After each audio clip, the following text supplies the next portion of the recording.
Hello friends, welcome to మిర్చి bajji channel. ఈరోజు మనం క్యాప్సికమ్తో పకోడీ ఎలా తయారు చేసుకోవాలో చూద్దాం.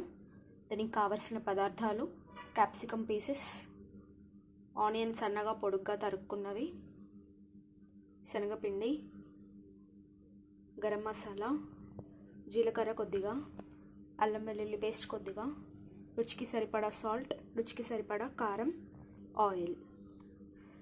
సో ఇప్పుడు మనం క్యాప్సికమ్తో పకోడీ ఎలా తయారు చేసుకోవాలో చూద్దాం.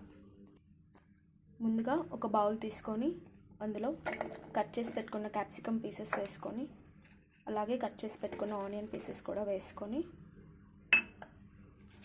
ఆనియన్స్ అన్నీ ఇలా విడిపోయేలాగా కలుపుకోవాలి. ఇందులోనే చూపించిన విధంగా కాస్త జీలకర్ర యాడ్ చేసుకొని, అలాగే టేస్ట్ కోసం కొంచెం అల్లం వెల్లుల్లి పేస్ట్, అలాగే కాస్త సాల్ట్ అండ్ చిల్లీ పౌడర్ మీ టేస్ట్కి తగ్గట్టు యాడ్ చేసుకోండి. ఎందుకంటే కొంతమంది ఎక్కువగా తింటారు, కొంతమంది తక్కువగా తింటారు. క్యాప్సికమ్ అనేది కొంచెం ఘాటుగా ఉంటుంది కాబట్టి కాస్త తక్కువగానే యాడ్ చేసుకోండి చిల్లీ పౌడర్. ఈ ఉప్పు, కారం, అల్లం వెల్లుల్లి పేస్ట్ ఈ ముక్కలకి పట్టేంత వరకు కలపండి. ఇందులోనే కాస్త గరం మసాలా పౌడర్ కూడా యాడ్ చేసుకోండి. పకోడీ కాస్త స్పైసీగానే ఉంటాయి. ఈవినింగ్ స్నాక్స్గా చాలా బాగుంటుంది. ఇలా చక్కగా మిక్స్ అయిపోయిన తర్వాత ఇందులో శనగపిండి యాడ్ చేసుకొని కలుపుకుందాం.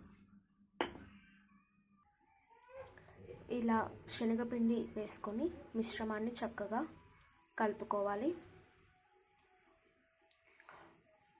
ఇది ఇలా చక్కగా కలుపుకున్న తర్వాత స్టవ్ వెలిగించుకొని ఒక బాండీలో ఆయిల్ పెట్టుకొని డీప్ ఫ్రైకి సరిపడా ఆయిల్ వేసుకొని వేడి చేసుకుందాం.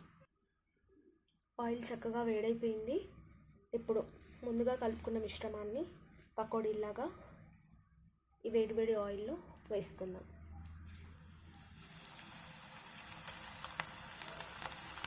అది గోల్డెన్ బ్రౌన్ వచ్చే వరకు వేయించుకుందాం. ఇలా గోల్డెన్ బ్రౌన్ వచ్చిన తర్వాత వీటిని